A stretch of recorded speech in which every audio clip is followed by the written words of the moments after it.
Hello জি sir. দেখতেছেন? হ্যাঁ sir, সব স্পষ্ট, সমস্যা নেই। দেখা যাচ্ছে।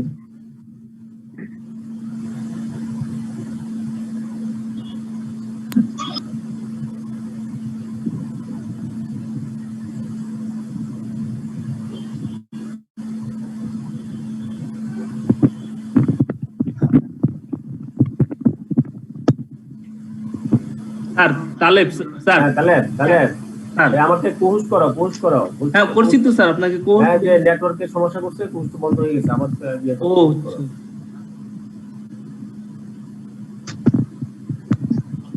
হ্যাঁ thank you.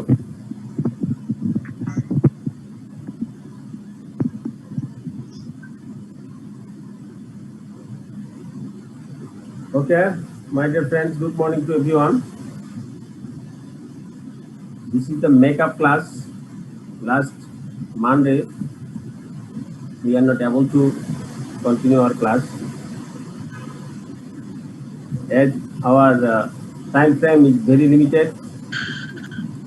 We need to complete our class within November. When we complete our class, then you will able to 1 month time for preparation for your exam.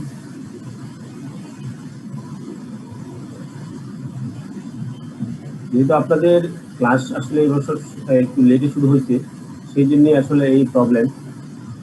তারপরও দেখেন আপনারা হয়তো লাকি চেষ্টা করতেছে যে ডিসেম্বরে হয়তো আপনাদের পরীক্ষা জানুয়ারিতে নিয়ে নিতে পারি কিনা, নিয়ে নিবে একটা চিন্তা চেষ্টা।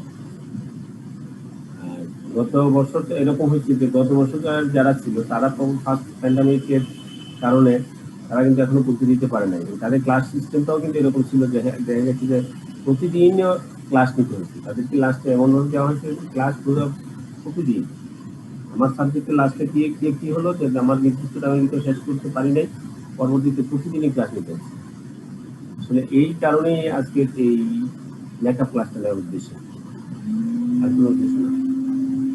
এখন আরেকটা কারণ হলো যে আপনার শুক্রবারে অনেকেই উপস্থিত থাকতে পারবে, সেটাও আমার একটা ইন্টেনশন ছিল যে না, তাহলে তো শুক্রবারের এই ক্লাসটা মেকআপ ক্লাসটা শুক্রবার খারাপ হবে না।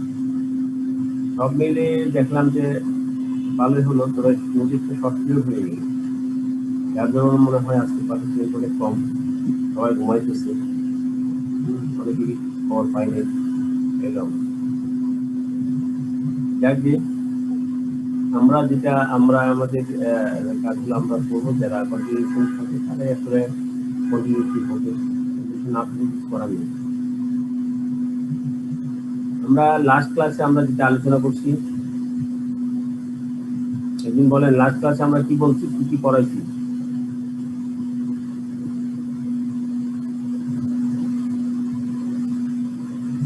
গত ক্লাসে আমরা কি আলোচনা করছি?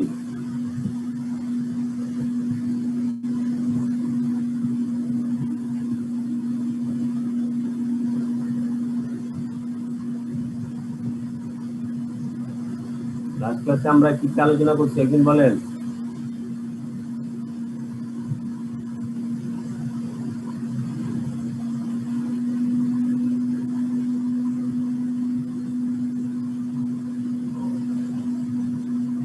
কত ক্লাস করেন নাই? কেউ করেন নাই?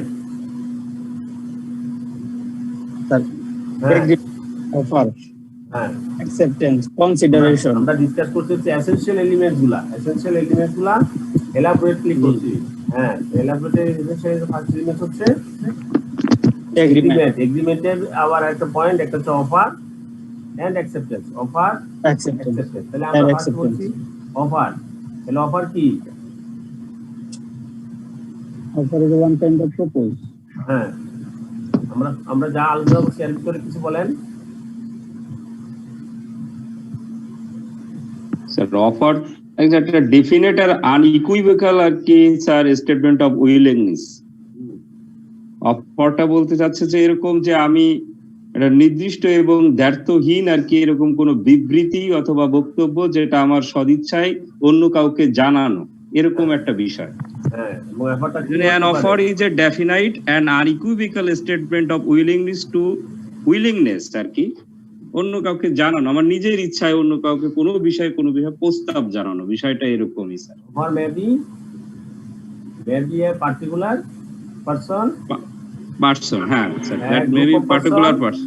a group of person, To a class of Or- person, হ্যাঁ বলেন, to the world at large. হ্যাঁ টু দ্য ওয়ার্ল্ড হতে পারে। অফার আপনি করবেন কার বরাবর? ইন্ডিভিজুয়াল পার্টিকুলার পার্সনের বরাবর হতে পারে, গ্রুপ অফ পার্সনের বরাবর হতে পারে, আর টু দ্য ওয়ার্ল্ড ওয়াইডও হতে পারে। তারপরে অফারের বিভিন্ন থাকতে পারে, দেখা যাচ্ছে ওরাল হতে পারে, রিটেন হতে পারে, অর বাই কন্ডাক্ট হতে পারে। আর পরবর্তীতে আমরা কি আলোচনা করছি? অ্যাকসেপ্টেন্স। অ্যাকসেপ্টেন্স কি? একদিন বলেন, আরেকদিন বলেন। অ্যাকসেপ্টেন্স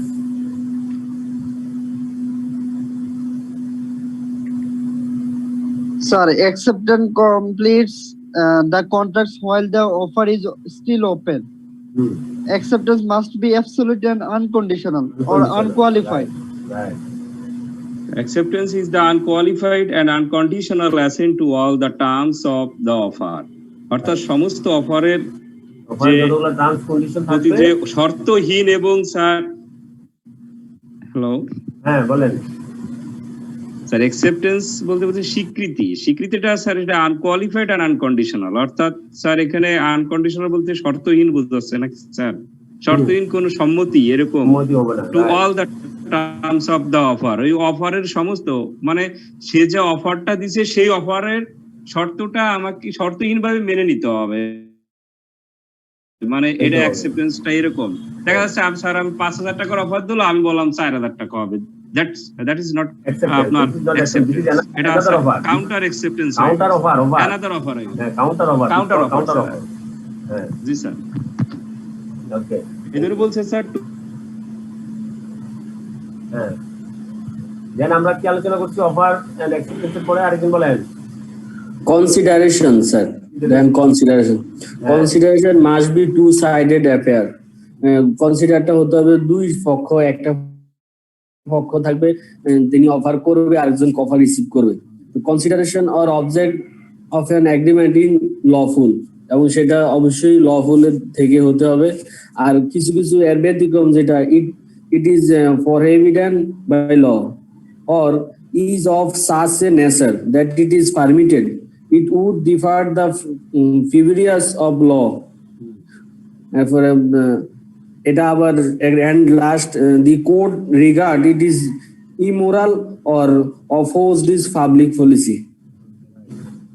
ঠিক আছে, তাহলে আমরা হচ্ছে কনসিডারেশন, এইসব এই যে উপরে একটা 5টা পয়েন্ট, আমরা 5টা পয়েন্ট যদি হয়ে থাকে দেন উই সে দ্যাট হ্যাঁ this is the void contract. 5টা ক্ষেত্রে হচ্ছে যদি কনসিডারেশনটা যদি এরকম যেটা আমরা বললাম একটু আগে যে আমাদের স্যার একটা কোশ্চেন ছিল স্যার আমার, একটু পরে আমরা রিভিউ করে নেই, রিভিউর ভিতরে আপনি আপনার কোশ্চেন পড়লে না না স্যার এই বিষয়ে কোশ্চেন ছিল যে এখানে দেখতেছিলাম স্যার প্রত্যেকটা বিষয়ে এসেনশিয়াল এলিমেন্টের প্রত্যেকটা বিষয়ে বিভিন্ন স্যার কেস ছিল এবং তার সেই সম্পর্কে বলেন।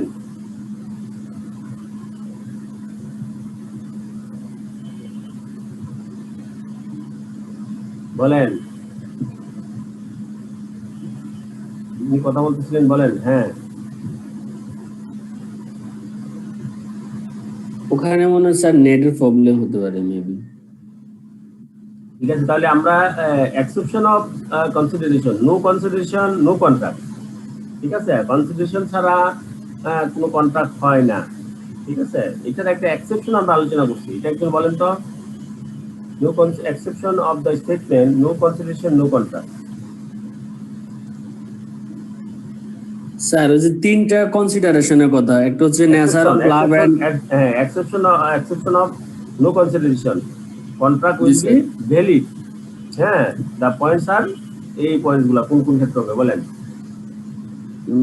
of natural love and affection between parties standing, এখানে দুই ন্যাচারাল লাভের কারণে যদি কোনো কন্ট্যাক্ট করে থাকে সেটা। সেকেন্ড হচ্ছে ভলেন্টারি সার্ভিসের জন্য হতে পারে। আর 3 নাম্বারটা হচ্ছে it is a promise made in written writing and signing by the person to be changed therewith, or by it agent generally or specially authorized in that behalf to pay wholly or in part of debt of which the creditor might have enforced payment, but for the limitation of suits. এই মানে তিনটা আমরা consider বলছি যে এখানে তিনটা point, একটা হচ্ছে ন্যাচারাল লাভ এন্ড এফেকশনের কারণে যদি কোনো এগ্রিমেন্ট হয়ে থাকে, হ্যাঁ, এবং this agreement should be written হতে হবে, রেজিস্টার যদি হয়ে থাকে, রিটেন হতে পারে অর রেজিস্টার হতে পারে। যদি হয় তাহলে this may be accepted, this may be valid contract without consideration. আরেকটা পয়েন্ট হচ্ছে যদি এরকম হয় কোনো ভলেন্টারি সার্ভিস প্রোভাইড অলরেডি করে থাকে এবং সেই ভলেন্টারি সার্ভিসের এগেনস্টে যদি কোনো এগ্রিমেন্ট করা হয় অথবা কোনো কিছু প্রদান করা হয় এবং সেটা প্রমিস করা হয়, then this will be accepted and this will be valid contract. Another point, যদি কোনো ডেট পরিশোধিত করা হয়, ডেট পরিশোধের জন্য এটা তার নিজের হতে পারে, তার অধীনে এজেন্টের হতে পারে, অথবা অন্য কোনো তার আন্ডারে কাজ করে, সেই তার কোনো ডেট হয়ে থাকে, সেই ডেটটা যদি পরিশোধিত করার জন্য কোনো এগ্রিমেন্ট হয়ে থাকে এবং সেই then without consideration this contract will be clear. তাহলে আমরা নেক্সট পয়েন্ট আমরা কি করেছিলাম কনসিডারেশনের পরে? স্যার একটা কোশ্চেন ছিল স্যার। হ্যাঁ বলেন।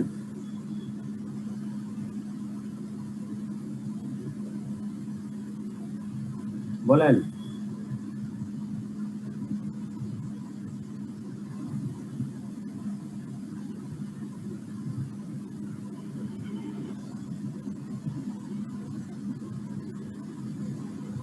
কোশ্চেন করতে চাচ্ছেন, বলেন।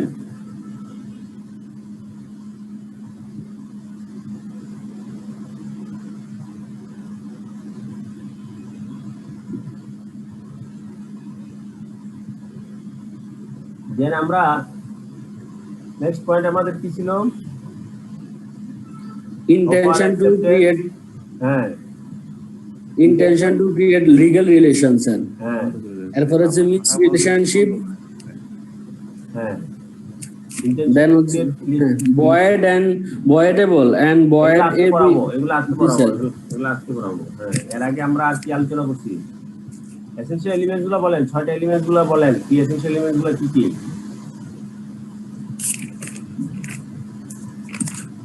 Agreement, agreement, full consideration, consideration, legal relation, intensity, legal relation, free consent, capacity, consent, legality. Legality. ঠিক আছে, তাহলে আমরা ফ্রি কনসেন্টটা আলোচনা এখানে করি নাই। আমরা আমাদের যে ইয়েতে ছিল, আমরা যখন এসেনশিয়াল এলিমেন্টস ছিল সেখানে আমরা ফ্রি কনসেন্ট বলছি। ফ্রি কনসেন্টের ক্ষেত্রে 5টা পয়েন্ট যদি থাকে, then this will not consider as a free consent. ঠিক আছে, কখন ফ্রি কনসেন্ট হবে না? যদি এটা এখানে কোয়ারশন করা হয়, ঠিক আছে, আনডিউ ইনফ্লুয়েন্স করা হয়, মিসরিপ্রেজেন্টেশন করা হয়, ফ্রড করা হয়, মিস্টেক করা হয়, তাহলে এগুলা this will not consider as a free consent. এই জন্য এখানে আর নিয়ে আসা হয়নি। স্যার এই পার্টগুলি শিটে পাচ্ছি না তো স্যার। পাচ্ছেন, পাবেন তো, পাবেন না কেন? পাবেন, সেটা আমি দেখাই দিব যে আছে। আর সবচেয়ে বড় কথা হচ্ছে আমরা লতে দেখবো, ল। তার পরবর্তীতে আমরা যদি এখানে intention to create legal relations এর ক্ষেত্রে আমরা কি বলছিলাম?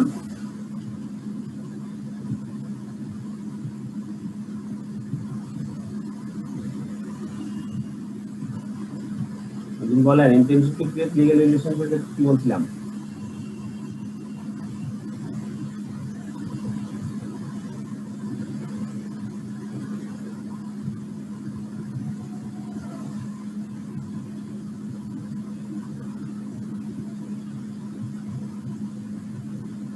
Intention to create legal relations বলছি, an agreement will only be recognized as a contract if the parties intend that agreement should be legally binding.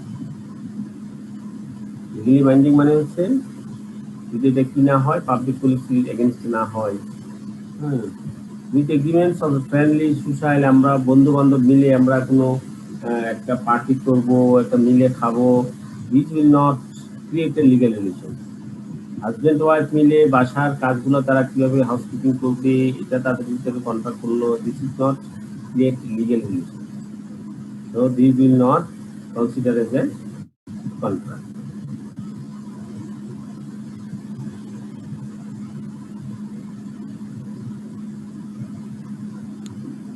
Sir এখানে একটা কথা বলতে, বলেন। in fact the law perceives that there is no such intention in the absence of the contrary. এটার মানে এটা sir. Contrary মানে মানে কোনো কিছু গভর্নমেন্ট মানে আইনের বিপরীতে হওয়া যাবে না, কন্ট্রারি করা যাবে না। আমি এমন কোনো কিছু এগ্রিমেন্ট কন্ট্রাক্ট করলাম যেগুলো আপনার আইনের বিরুদ্ধে চলে যায়, ঠিক আছে, সেটা করা যাবে না। কন্ট্রারি মানে হচ্ছে উল্টাটা। ধন্যবাদ স্যার।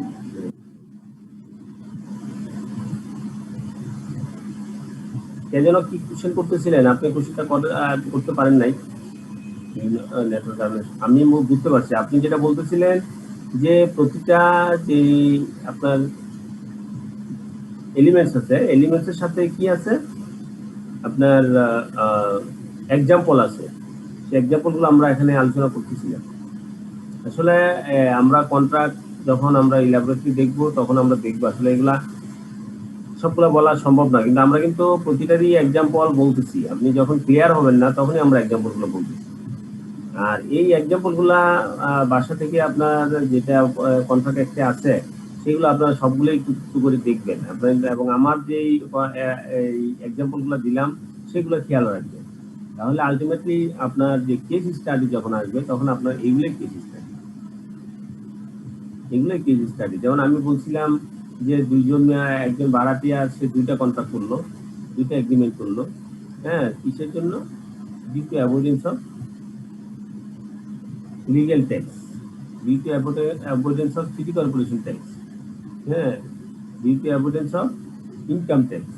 তাহলে এই যে উদ্দেশ্যে সে যদি দুইটা কন্ট্রাক্ট করে আর এগ্রিমেন্ট করে, আর একটা এগ্রিমেন্টের পরে কিছুদিন পরে কেউ যদি ঝামেলা করে তাহলে সেই মানে টাকা দিল না, বললো যে না আমি তো দিব না, তখন সেই গিয়ে আইনে তো কোনো সেখান থেকে সহায়তা পাবে না। কেন পাবে না? কারণ সে হচ্ছে তার ইন্টেনশনটাই হচ্ছে এই কন্ট্রাক্টের কোনো ভ্যালিডিটি নাই, ইন্টেনশন আপনার এখানে হচ্ছে লিগ্যালিটি নাই। তো অবজেক্টটা হচ্ছে ভয়েড অ্যাব ইনিশিও, সে এখানে অবজেক্টে ভয়েড করে দিচ্ছে। তারপর আমরা এখানে আমরা এগুলো আলোচনা করব। আমি মনে হয় আপনার কোশ্চেনটা আনসার হয়ে গেছে। তাহলে আমরা হচ্ছে হ্যাঁ বলেন স্যার। একটা কোশ্চেন স্যার হচ্ছে sir essential elements of contract আর simple valid of sorry essential elements of valid simple contract, এটা কি স্যার কাছাকাছি নাকি সেম না?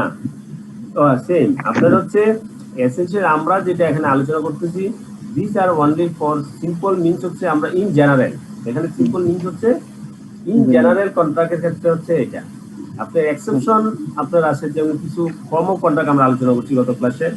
ফর্ম অফ কন্ট্রাক্টে আমরা দেখছি যে আপনার সব তো ওরাল কন্ট্রাক্টও হতে পারে, বারবাল হয়, কিন্তু কিছু কিছু কন্ট্রাক্ট আছে আপনার রিটেন হতে হবে।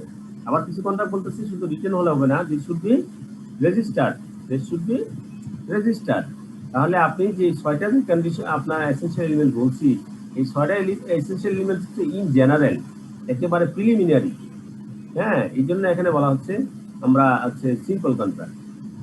কিন্তু আপনি যদি এই ছয়টা কন্ডিশন নিয়ে আপনি বসে থাকেন যে আমি তো ওই অনুযায়ী হয়েছে সুতরাং একটা কন্ট্রাক্ট কমপ্লিট দিচ্ছি, তাহলে সেক্ষেত্রে আপনার প্রমিজারি নোট নেগোশিয়েশন ইনস্ট্রুমেন্টের ক্ষেত্রে সেটা হবে না।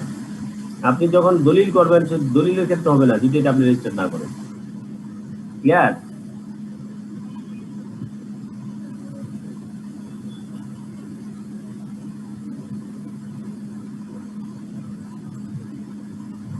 আমরা নতুন টার্ম শুরু করতেছি, পার্টিসিপেন্ট অনেক কম, আসলে আপনার সময় খুব অল্প হয়েছে। আমি ভাবলাম যে আপনাদের এখনো মেল আসলো দিতে, তো আমি আপনাদের দিকে দিয়ে দিচ্ছি। আপনাদের যে গ্রুপ আছে গ্রুপে আমি আপনারা সবাই আপনারা ইয়ে না মানে গ্রুপে ঠিক না, তার মানে বোঝা যাচ্ছে যে গ্রুপে ঠিক না। শুক্রবারে স্যার আসলে সবার পক্ষে সকালবেলা কষ্ট হয়ে গেছে, কারণ অ্যাটলিস্ট বাজারও তো করতে হয়, তাই না? বাজার তো সময় পাবেন, 1.5 ঘন্টার ক্লাস, এটা এমন কিছু না যে আপনার 1.5 ঘন্টার ক্লাস সকাল 9:30 রাখা হয়েছে, হয়তোবা যেটা হয়েছে যে সবার ঘুমটা ডিস্টার্ব হয়েছে এতটুকু। ক্লাস না থাকলে আপনি এখন ঘুমাইছেন, আমি নিজেও ঘুমাইছেন। স্যার স্যার এই যে গতকালকে পড়া জিজ্ঞেস করলেন স্যার, বাকিরা কেমনে পড়ছে জানি না স্যার, আমরা তো পড়া দেখতে পারি নাই।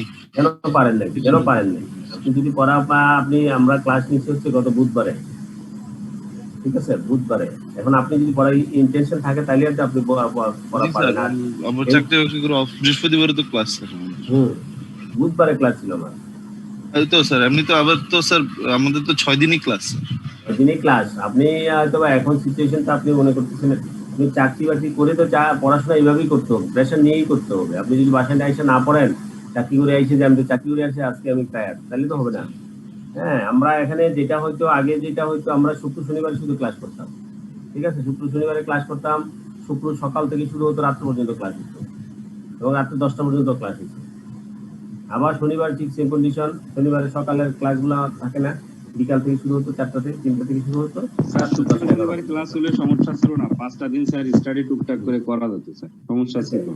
এখন যেটা হচ্ছে যে একই কথা, মানে আপনার তখন যেটা পুরো সপ্তাহ যেটা পড়াইতাম একটা না 3টা ক্লাস নিতাম, একটা না আপনার 2টা ক্লাস নিতাম। এখন ওই 2টা ক্লাস 3টা ক্লাস 3 সময় নেই, এই হচ্ছে পার্থক্য। আর একটা হলো যে আপনার ইনস্টিটিউট আপনার চাকরির পাশাপাশি যখন আপনি পড়বেন সবসময় পড়ার সিস্টেমটা থাকবে। আপনি আইসে বাসার অফিসে আইসে, অফিস থেকে আইসে বাসায় এসে আপনি একটু রেস্ট নিয়ে দিবেন। ওই সময়টা পাই নাকি জিজ্ঞেস করেন না স্যার একটু সবাইকে। স্যার এখন থেকে কি প্রতি শুক্রবারে ক্লাস হবে? না না না, প্রতি শুক্রবারে হবে না। শুক্রবার যদি আপনাদের সুবিধা না হয় তাহলে শুক্রবারে তো দরকার নাই। স্যার হ্যাঁ স্যার আজকে যে ক্লাস হওয়ার কথা এটা কিন্তু আইসিএমএবি জানাই না আর কি, জানাইছে, মেইল আসছে তো মেইল করেনি কোনো স্যার। মেল করছে, স্যার আমরা একটা ক্লাসটা রানিং করি স্যার। মেল করছে স্যার অনেকের অনেক রকম সমস্যা থাকবে স্যার, আইসিএম এর যে রুল সেটা অনুযায়ী চলে ভালো স্যার, ব্যক্তিগত কারোর প্রবলেম দেখতে গেলে তো স্যার এত দেখতে গেলে তো স্যার সমস্যা। সেটাই স্যার, তাহলে এটা যে স্যার এগিয়ে যাওয়াই ভালো স্যার। হবে। হ্যাঁ স্যার আমরা ক্লাস, জি স্যার যেটা বোঝাচ্ছেন পড়া করি, জি স্যার পড়া করেছি। মেন হচ্ছে আপনি বাসায় পড়তে হবে, পরিশ্রম করতে হবে। ইনস্টিটিউটে আসলে এইসব ডিগ্রি আপনি যখন আপনার ইয়ের সাথে নেন, পাশাপাশি চাকরির পাশাপাশি করাটা আমরাও নিছি, সুতরাং সেখানে আপনি পরিশ্রম করতেই হবে, পরিশ্রম না করলে হবে না। এটাকে আপনি মনে করেন। হ্যাঁ আমার মতে স্যার অনেকেই স্যার মেইলটা পায়নি আর কি। মেইলটা যারা রেজিস্টার এখানে তারাই পাবে, যারা রেজিস্টার না তাদের কাছে তো আর যায় না। নরমালি যাদের কাছে মেইল যায় তা ওদের কাছেই গেছে। মানে স্যার আমার তো রেজিস্টার করা কিন্তু আমিও মেইল পাইনি আর আপনি কি। মেইল চেক করেন না তাহলে?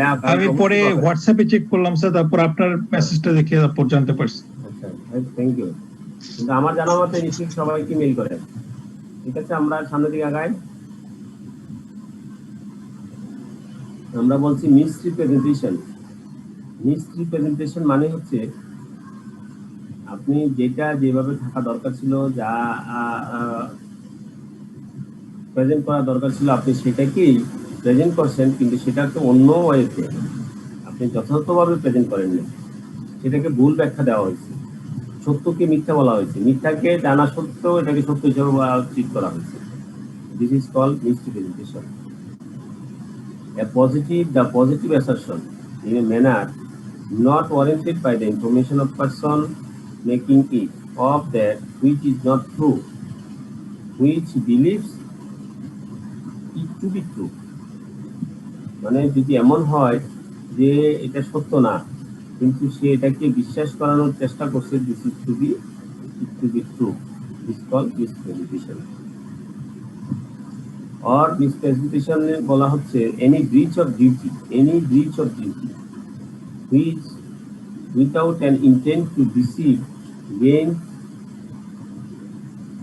আপনার যদি কোনো ডিউটি আপনি ব্রিচ করেন without an intent to deceive gains an advantage to the person committing it, আগে আপনি যদি কমিট করে থাকেন এবং সেখান থেকে যদি আপনার কোনো গেম নেওয়ার উদ্দেশ্য থাকে, অ্যাডভান্টেজ সুবিধা নিয়ে থাকেন, এবং সেখান থেকে যদি আপনি কাউকে যদি বঞ্চনা করেন, আপনার কেউ ঠকান, or anyone claiming under him by misleading another to his prejudice, or to the prejudice of anyone claiming under him, causing however innocently a party to an agreement to make a mistake as to the substance of thing which is the subject of the agreement.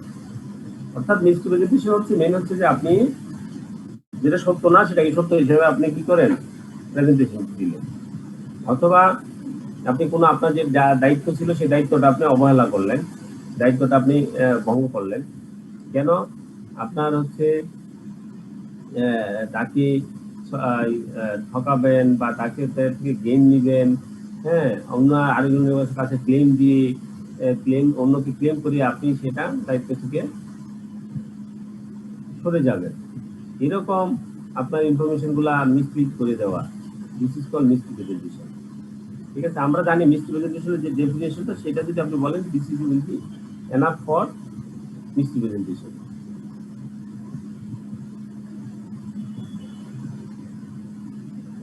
দেন আমরা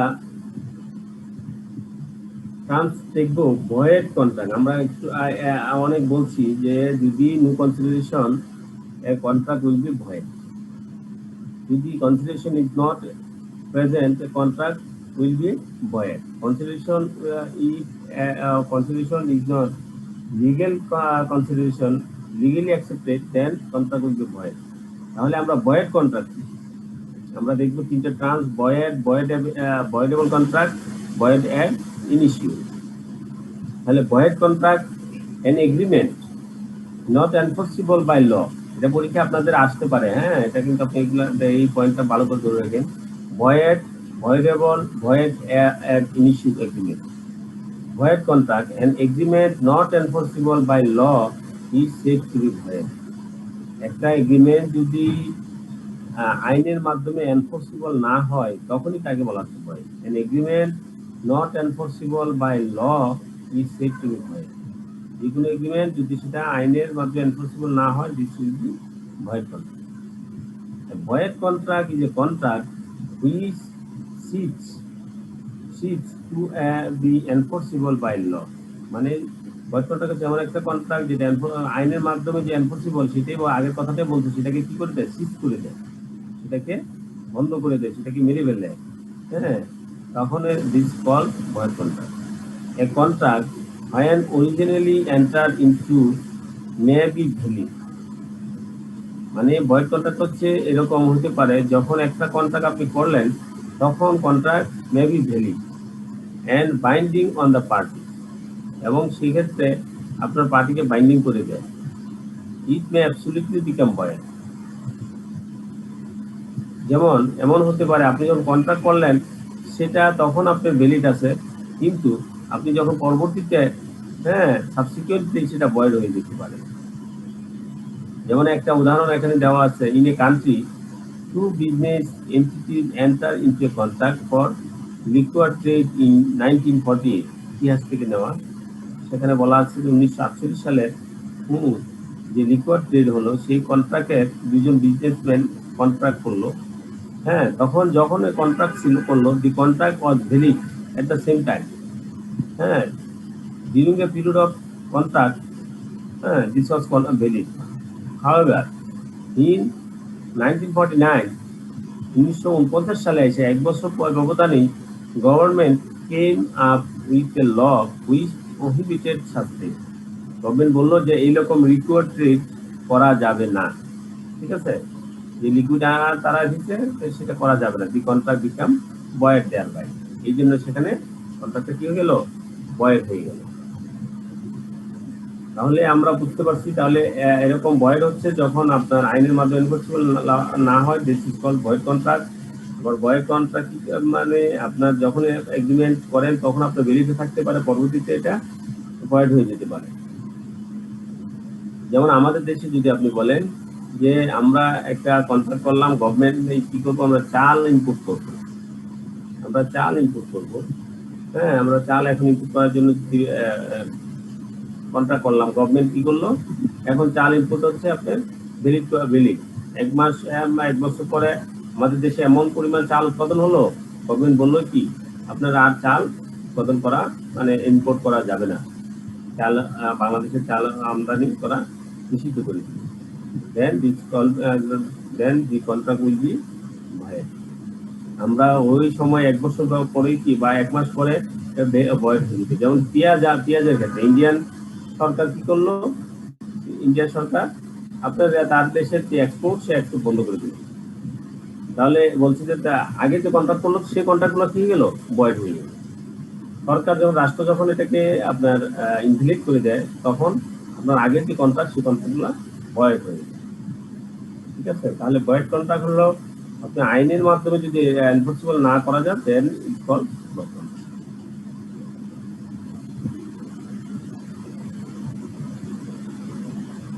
voidable contract. An agreement which is enforceable by law at the option of one or more of the parties there, but not at the option of other or others, is a voidable contract. তাহলে একটা আমরা পড়লাম হচ্ছে void contract, আরেকটা হচ্ছে voidable contract. এই ভয়েডেবল কন্ট্রাক্টটা কি? Void contract হচ্ছে আপনার আইনের মাধ্যমে এনফোর্সেবল না।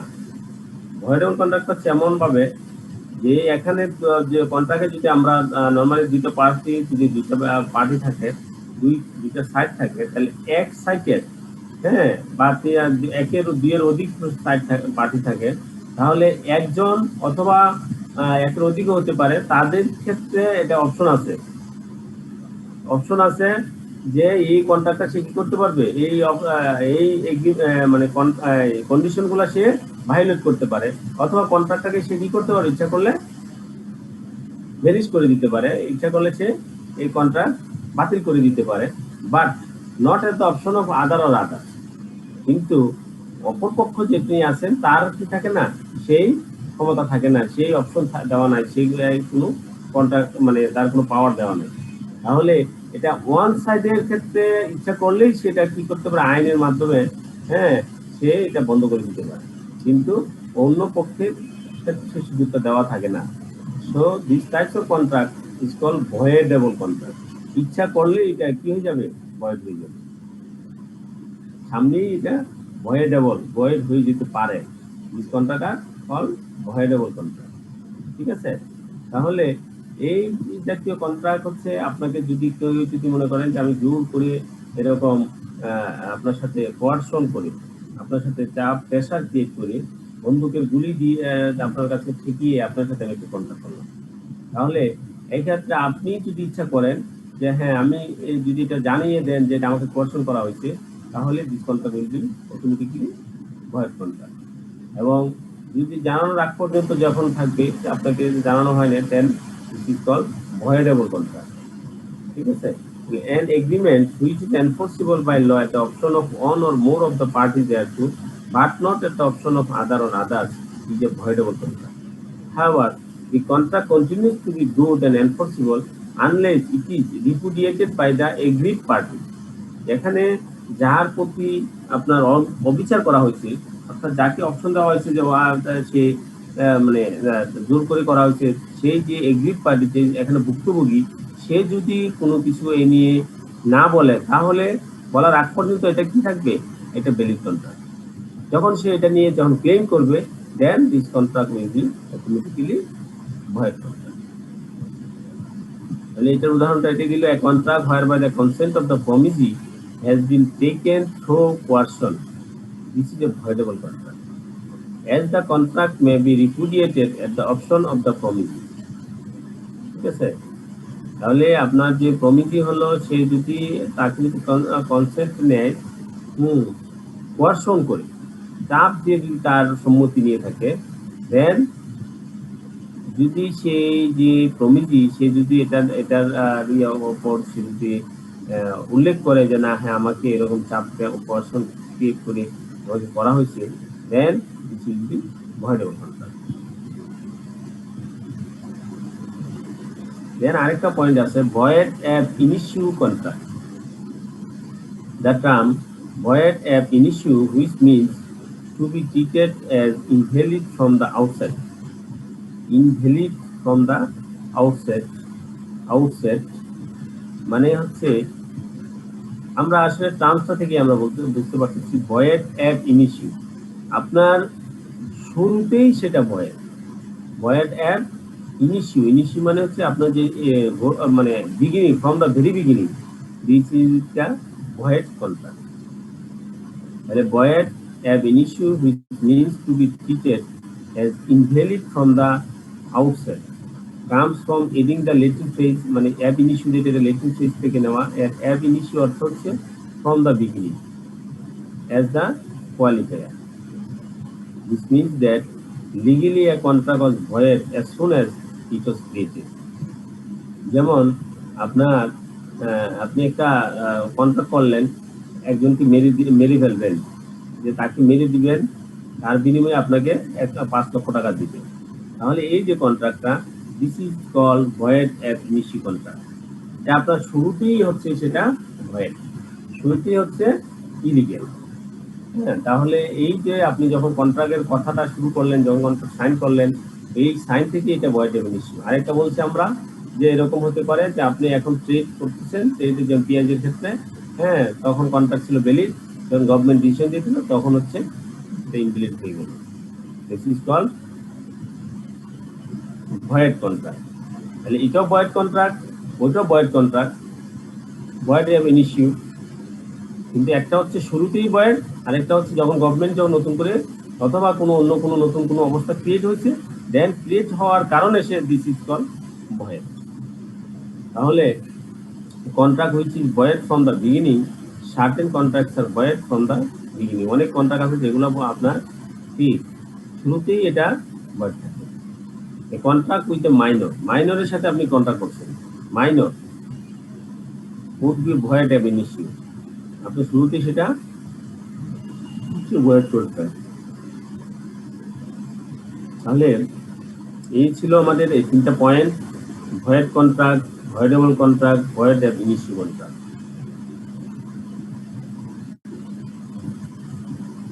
জেনে বলেন আমরা এগুলো একটু ডিসকাস করি void contract voidable contract void ab initio contract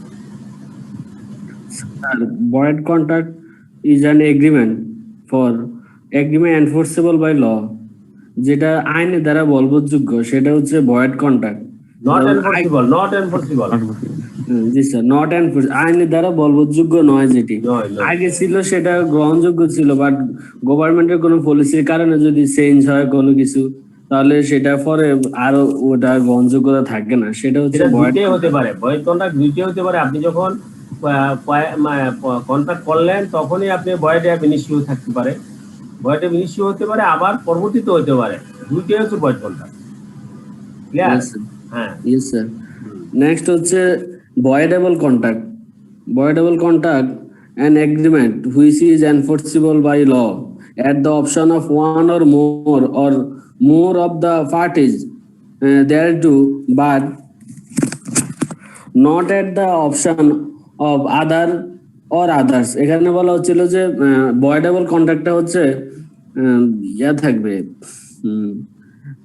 sorry sir voidable contractটা হচ্ছে একটু হেল্প যদি করতেছে হ্যাঁ ভয়েডেবল কন্ট্রাক্ট হচ্ছে একজনের আপনার অপশন থাকে সেটা ভয়েড করার আরেকজনের জি স্যার এখানে একাধিক পার্টি থাকবে স্যার এর মধ্যে কোনো কন্ট্রাক্টের আমরা একাধিক পার্টি থাকে তার মধ্যে এবং একজনের অপশন থাকে সে এটা কি করতে পারবে ভয়েড করতে পারবে স্যার অন্যজনের সেই অপশনটা থাকে না this is called voidable contract আর নেক্সট হচ্ছে একটা স্বেচ্ছাচারের অভাব থাকে স্যার দেখা যাচ্ছে একটা স্বেচ্ছাচারের অভাব থাকে ভয়েড কন্ট্রাক্টে দেখা যাচ্ছে যে কোনো না কোনো উপাদানের একটা অপরিহার্য উপাদানে যেগুলো অনুপস্থিত থাকে কিন্তু ভয়েডেবল কন্ট্রাক্টে আছে যে আমার ইন্টেনশন টু যে অর উইলিংনেস এই যে একটা উপাদান আমাকে জোর করে অনেক সময়ই করা হয় এটা ভয়েডেবল হ্যাঁ ফ্রি কনসেন্টের যে পয়েন্টগুলা সেই পয়েন্টগুলার অভাব থাকতে পারে আপনাকে জোর করে এখন ফ্রি করছে কি ফ্রি কনসেন্টে নিচ্ছে নাকি আপনাকে প্রেসার ক্রিয়েট করলে নিল হ্যাঁ না অথবা আপনাকে আনডিউ ইনফ্লুয়েন্স করে নিচ্ছে এটা ডিপেন্ড করবে আপনার ভিতরের উপর আপনি যদি এটা এক্সপ্রেস করেন দেন ইজ কল্ড ভয়েড কন্ট্রাক্ট ঠিক আছে তাহলে এই যে একটা অপশন আর যদি মেনে নেই তাহলে স্যার ভ্যালিড হয়ে তাহলে this is the valid contract আমি এটা নিয়ে মেনে নিলাম হ্যাঁ then it will be valid contract then it is turn to be a contract হ্যাঁ ঠিক আছে তাহলে এই হচ্ছে ভয়েডেবল কন্ট্রাক্ট নেক্সট হচ্ছে ভয়েড অ্যাব ইনিশিও কন্ট্রাক্ট এখানে শুরুতেই এই কন্ট্রাক্টটা গ্রহণযোগ্যতা থাকে না the term avoid ab initio which means to be treated as a invalid from the outset মানে এই কন্ট্রাক্টটা প্রথম থেকেই এটার গ্রহণযোগ্য থাকে না। ভয়েড অ্যাপ ইনিশিয়ে হচ্ছে আমাদের যে এসেনশিয়াল এলিমেন্ট গুলো আছে সিম্পল কন্ট্রাক্টের, সেই সিম্পল কন্ট্রাক্টের এলিমেন্ট গুলো যদি আপনি না মানেন তাহলে এটা শুরুতেই কি হয়ে গেল, ভয়েড হয়ে গেল। This is called void ab initial contract. Clear? একটা হচ্ছে ভয়েড কন্ট্রাক্ট, সেটা হচ্ছে আপনার ভয়েড অ্যাপ ইনিশিয়াল হতে পারে, আবার পরেও এটা ভয়েড হতে পারে। This is called void contract. আর ভয়েডেবল কন্ট্রাক্ট হচ্ছে যেখানে একজনের অপশন থাকে, সে ইচ্ছা করলে ভয়েড করতে পারবে, হ্যাঁ, কিন্তু আরেকজনের সেই অপশনটা নাই। হ্যাঁ, যিনি এগ্রিড, যিনি এখানে ভুক্তভোগী, সে বা যিনি এখানে আপনার লাঞ্ছিত হয়েছেন, উনি যদি ইচ্ছা করে তাহলে এটাকে ভয়েড করতে পারে, অথবা উনি যদি মেনে নেন, this will be initial contract. Clear? This is called voidable contract. আরেকজন বলেন তো আমরা কি বলছি ভয়েডেবল কন্ট্রাক্টের?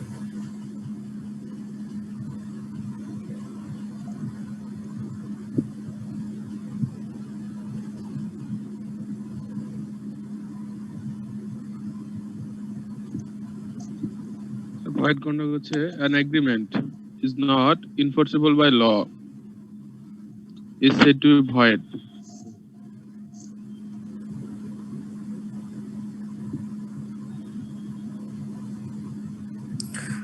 স্যার এখানে একটা কোশ্চেন ছিল, সেটা হচ্ছে যে an agreement not enforceable by law, তাহলে প্রথমে তো বলা হচ্ছে যে আইনের দ্বারা এমন চুক্তিকেই স্যার এখানে বলছে an agreement একটা সম্মতি not enforceable by law, যেটা আইন দ্বারা বলবৎযোগ্য নয়, is said to be void, সেটা আছে বাতিলযোগ্য চুক্তি। কিন্তু স্যার যে বললো যে এটা প্রথম লিগ্যালও থাকতে পারে, পরে আবার ইলিগ্যালও হয়ে যেতে পারে, সেটাও ভয়েড কন্ট্রাক্ট। ওকে, যেমন আইনে আগে ceases to be enforceable by law। হ্যাঁ, সিজেস শব্দের অর্থ কি? বাতিল করে দেওয়া নাকি স্যার জব্দ করা? এরকম জব্দ করে দেওয়া। জব্দ করে দেওয়া। ঠিক আছে, ceases to be enforceable by law. Enforceable by লতে আমি করতে যাচ্ছি, কিন্তু সেটা সিজ করে দিচ্ছে, যে করা যায় না। হ্যাঁ, অর্থাৎ হচ্ছে এই আগের লাইনটার কথাই নট এনফোর্সেবল। তাহলে ভয়েড কন্ট্রাক্ট যেটা বলছি, আপনি আইন যখন করছেন, কন্ট্রাক্ট করছেন, তখন এটা আইন ছিল, এটা ভ্যালিড, কিন্তু পরবর্তীতে নতুন আইন হয়েছে, পরবর্তীতে আইনের কারণে this may B become a subsequently to become void, সেটা পরবর্তীতে সেটা ভয়েড হতে পারে। এটা হচ্ছে সেকেন্ড টার্ম। একটা হচ্ছে সেটা ইনিশিয়ালি আপনার এনফোর্সেবল বাই ল কখন হবে না। আমি যখন আজকে আপনার সাথে আলাপ করছি, হ্যাঁ, কোভিডের আগে আমি এক সিচুয়েশন, আমি আপনাদেরকে ফিজিক্যালি ক্লাস নিব, যখন ক্লাস আর ফিজিক্যালি নিতে পারলো না, তখন কি করলো, কন্ট্রাক্ট কিন্তু হ্যাঁ আপনার ভয়েড হয়ে গেল। হ্যাঁ, কারণ কি? কারণ পরবর্তীতে যখন বলা হচ্ছে যে আপনার গভর্নমেন্ট থেকে বলা হচ্ছে যে আপনার ফিজিক্যালি ক্লাস নেওয়া যাবে না, তাহলে আপনি যে ফিজিক্যাল ক্লাস আপনার সাথে নিব, আপনি যে কন্ট্রাক্ট করলাম, this will be void contract.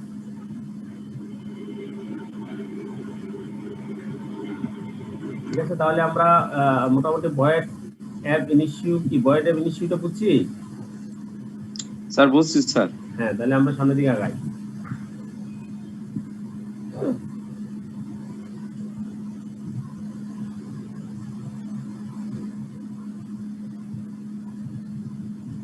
Quasi contract. Quasi contract is a retroactive arrangement between two parties who have no previous obligations to one another.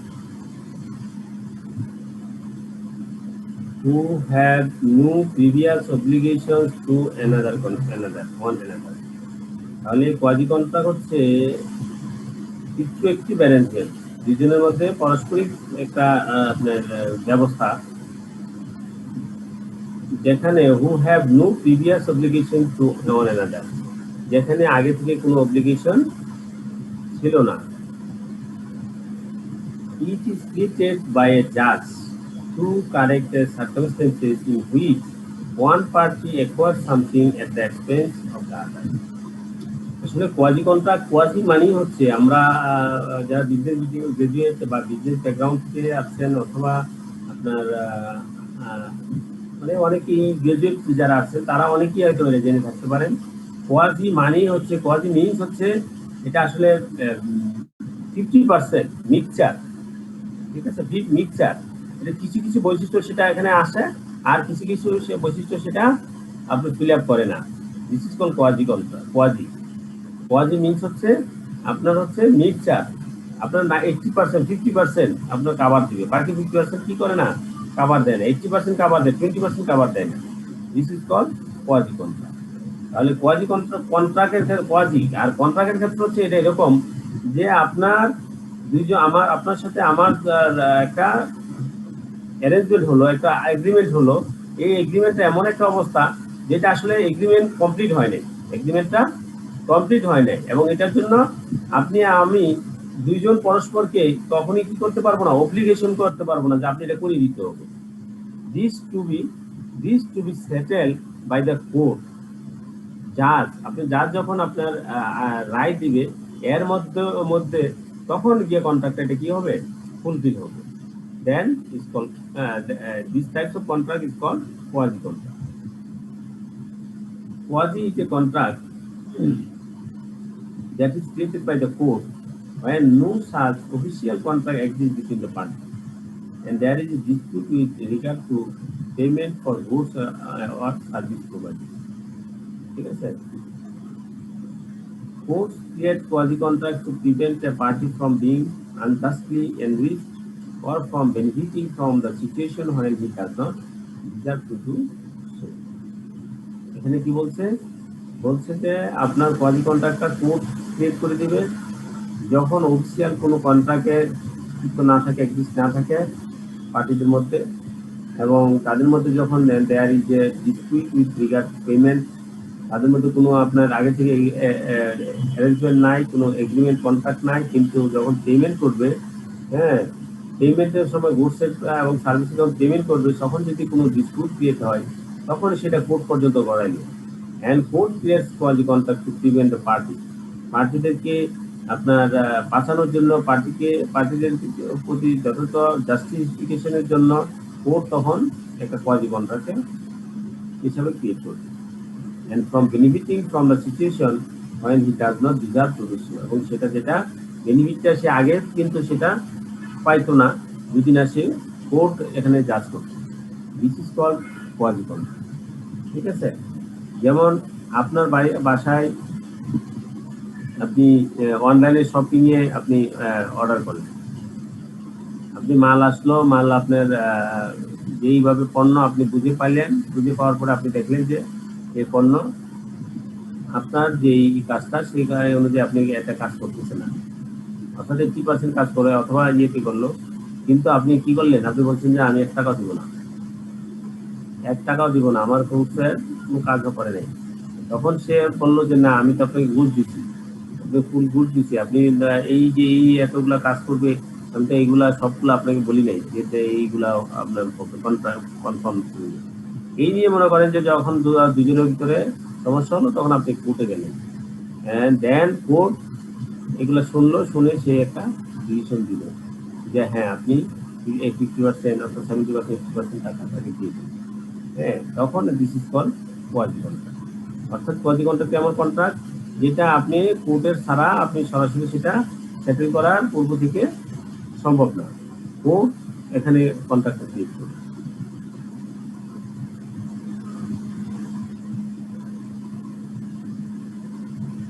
এখানে উদাহরণ দিলে একটা দেখেন, তেরেসার ব্রাদার ইরিক, তেরেসার ভাইয়ের নাম হচ্ছে ইরিক, তেরেসা একটা মহিলা, তার ভাইয়ের নাম হচ্ছে Eric, tries to talk her into building a greenhouse in a large backyard. তার অনেক বড় তার একটা উঠান আছে, ওখানের পিছনে একটা জায়গা আছে, সেখানে একটা মানে গ্রিন হাউসের একটা বিল্ডিং করতে যাচ্ছে। সি ডিক্লাইন, তখন কি করলো তেরেসা, এটা ডিক্লাইন করলো যে না আমার দরকার নেই। But Eric is convince that, Eric তাকে কনভিন্স করার চেষ্টা করছে, if she were surprise by a lovely green house. Eric চিন্তা করলো যে না তাকে যদি আমি একটা সারপ্রাইজ দিতে পারি, খুব সুন্দর একটা green house, she would love it, সেটাকে কি করবে, ভালোবেসে নিবে। Knowing that Teresa made good money, এই অনুযায়ী সে জানে যে তেরেসা অনেক টাকা আছে, could easily afford the green house, এবং সে সহজেই এই গ্রিন হাউসের টাকা পয়সা পরিশোধ করতে পারবে অথবা সেটা অ্যাফোর্ড করতে পারবে। Eric contract green house builder John. Eric কি করলো, জনের সাথে সে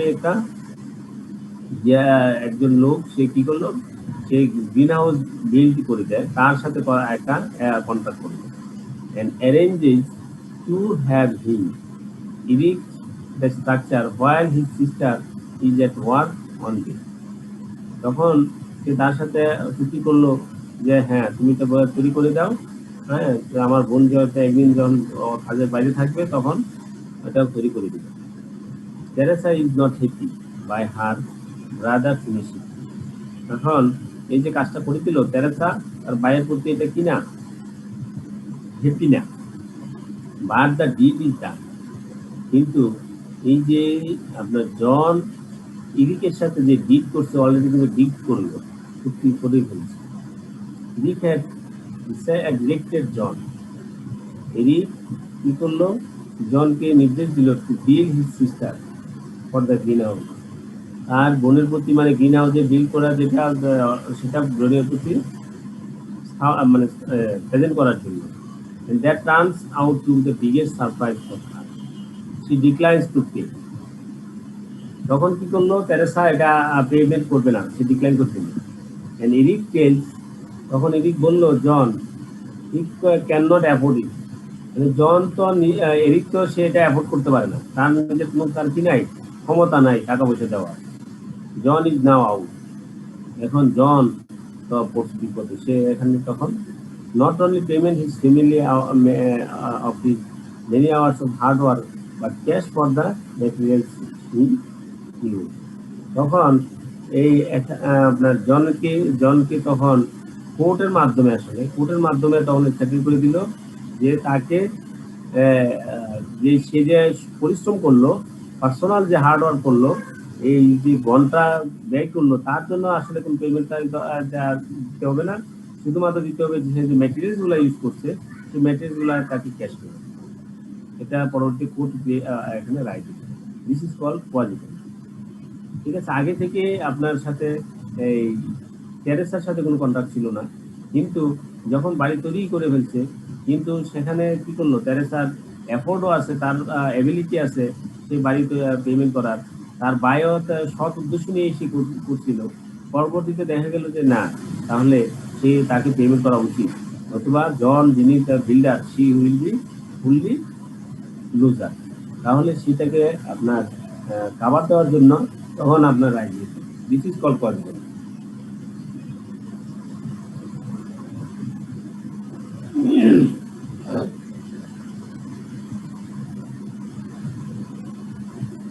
তাহলে আমরা মনে হয় বুঝতে পারছি যে কোয়াজি কন্ট্রাক্টর কি। কোয়াজি কন্ট্রাক্ট সম্পর্কে কি বলছি বুঝতে পারছেন, একদিন বলেন।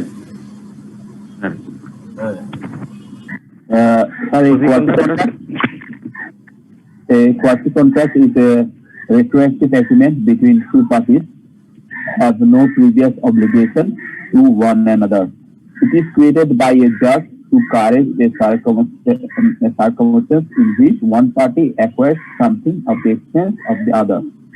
A quasi contract is a contract there is a created by court with no such official contract exists between two parties, and is the dispute and requires to payment for good or service provided. এখানে court decision নিবে। For example আমরা একটা উদাহরণ বলতে পারি যে তেরেসার brother Eric তেরেসাকে বললো যে তার বাসার সামনে একটা গ্রিন হাউস করে দেওয়ার জন্য, কিন্তু তেরেসা সেটাতে না করেছিল, এবং পরবর্তীতে তেরেসার অনুপস্থিতিতে এরিক জনের মাধ্যমে ওই গ্রিন হাউসটা তৈরি করে। তো যখন গ্রিন হাউস তৈরি করা বাবদ বিলটা তেরেসার সামনে উপস্থাপন করা হলো, তেরেসা সেটা দিতে অস্বীকৃতি জানালো। তো এবং আমরা জানি যে এরিকও আর্থিকভাবে সক্ষম না সেই গ্রিন হাউসটা পেমেন্টটা দেওয়ার ব্যাপারে। সেক্ষেত্রে জন যখন কোর্টে শরণাপন্ন হলো, তখন কোর্ট এই বলে রায় দিল যে শুধু ম্যাটেরিয়ালের খরচটা দিলেই হবে, জন যে পরিশ্রম করলো শাড়ি পোতা দেওয়ার দরকার নেই। এক্ষেত্রে কম্পেনসেশন হিসেবে শুধু যে গ্রিন হাউসটা তৈরির পিছনে জন যে ম্যাটেরিয়াল গুলো খরচ করেছিল সেটার খরচ থ্যাংক ইউ দেওয়া হবে। তাহলে আরেকজন বলেন, মানে আপনার এইভাবে বলতে হবে না, আপনি আপনার ব্যাখ্যা মানে মনের মতো করে বলেন যে আমরা কি বুঝছি কোয়াজি কন্ট্রাক্ট সম্পর্কে। কোয়াজি কন্ট্রাক্ট স্যার আমাদের বুঝছি। হ্যাঁ বলেন, আবার বলেন। হ্যাঁ, কোয়াজি কন্ট্রাক্ট কি বুঝছি বলেন। Sir, actually, a quasi-contract is a retroactive arrangement between two parties, and there is no previous obligation to one another. But when a judge, if he or she decided that one party is unjustly enriched or benefiting from the situation, then the court will be take a good decision. Actually, I would like to briefly that it is a quasi-contract. Mainly হচ্ছে আসলে এটা আসলে contract না, ঠিক আছে, কিন্তু দুজনের ভিতরে যে কোনো মানে ঘটনা ঘটছে বা কোনো অ্যারেঞ্জমেন্ট হয়েছে সেটা থাকবে। এই অ্যারেঞ্জমেন্টটাতে ফাইনাল ডিসিশনটা কোর্টের মাধ্যমে হবে। Right sir. কোর্টের মাধ্যমে যখন ফাইনাল ডিসিশন হয় then is called a quasi contract. Sir exact sir court কোন ধরনের ডিসিশন দিতে পারে এক্ষেত্রে? এক্ষেত্রে স্যার ট্রেসার স্যার তা সে আজিজ ছিল না, তাকে জোর করার কারণে হয়েছে, এই ক্ষেত্রে কি স্যার জনের কোনো শাস্তি হতে পারে স্যার? না না, শাস্তি হবে না, শাস্তি হবে না। জনের উদ্দেশ্যটা আসলে দেখবে এখানে, তার উদ্দেশ্য তো সৎ ছিল, বোনকে মানে আপনার খুশি করবে, বোন এটা ভালো দেখবে আসবে, এই উদ্দেশ্য নিয়ে সে করছে। এখন উদ্দেশ্যটা যদি তার যেহেতু সৎ, সেই ক্ষেত্রে তো এই জন্য তার শাস্তি হবে না। স্যার কোয়াজি কন্ট্রাক্ট মামলার আমরা কোন স্যার জজের কোন ডিসিশন সেটা কেন কোনো এক্সাম্পল পেতে পারি স্যার? কোর্ট এই ক্ষেত্রে কোর্ট এই ক্ষেত্রে এই ডিসিশন গুলো দিয়েছিল না, ওইটা তো এরকম আপনি এক্সাম্পল যেটা যেমন হচ্ছে যে জন এরিক, ঠিক আছে, এখন আমরা যেটা বললাম এই ডিসিশন দিচ্ছি। আপনার আরো তো কত ডিসিশন আছে, হইতেই পারে, কত কোর্টের মামলা কত আছে, কিন্তু আমরা একটা মামলা এখানে বললাম যে এরকম একটা জন এবং এরিকে তার বোনের ক্ষেত্রে মানে এরকম সিচুয়েশনটা আমরা এখানে ব্যাখ্যা করলাম। ঠিক আছে, আর কোনো কোশ্চেন নাই, আমরা সামনের দিকে আগাই। তাহলে আপনার পরবর্তীতে আমরা কি দেখি,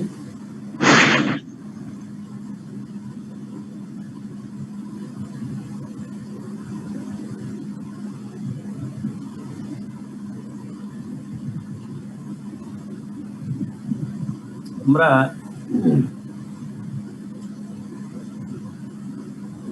ইনকর্পোরেশন অফ ট্রান্স,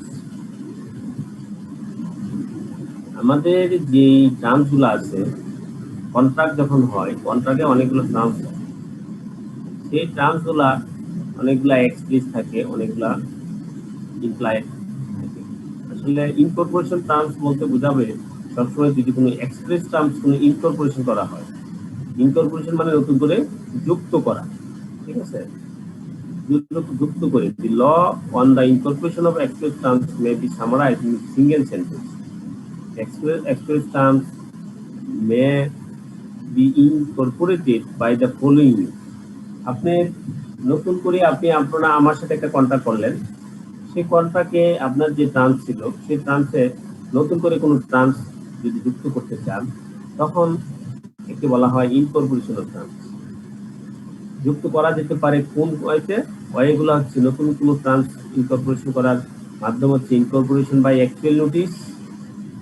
আপনি যদি কোনো অ্যাকচুয়াল নোটিশ দেন যে হ্যাঁ আমি এই করছিলাম আপনার সাথে, এখন নতুন করে আমি এটা আমরা যুক্ত করতে চাচ্ছি, this is called actual notice, যেভাবে নোটিশ দেওয়া হয়, ঠিক আছে। ইনকর্পোরেশন বাই সিগনেচার, যদি কোনো একটা টার্মস আবার নতুন করে লিখে অ্যামেন্ডমেন্ট করে সেখানে যদি আমরা সিগনেচার করে দিই, দুজনে যদি সিগনেচার করি, then is called incorporation.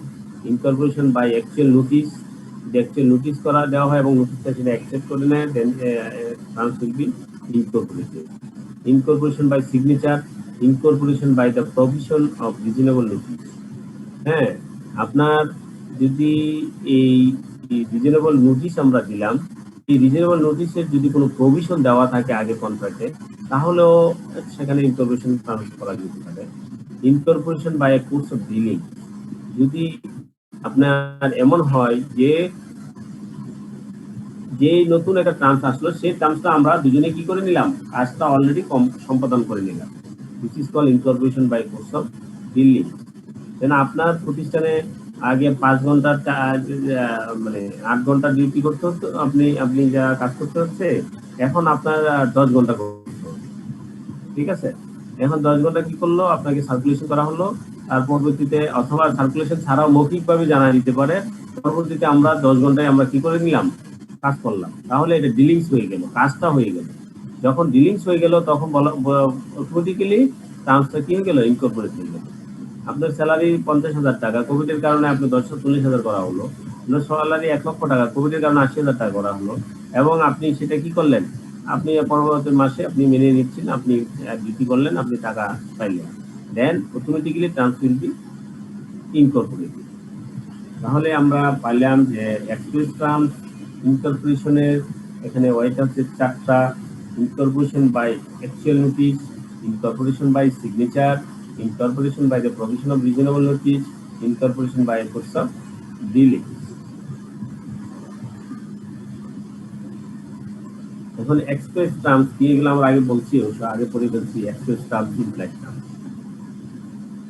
Express terms are those specifically mentioned and agreed to by the parties at the time of contracting, either in writing or orally.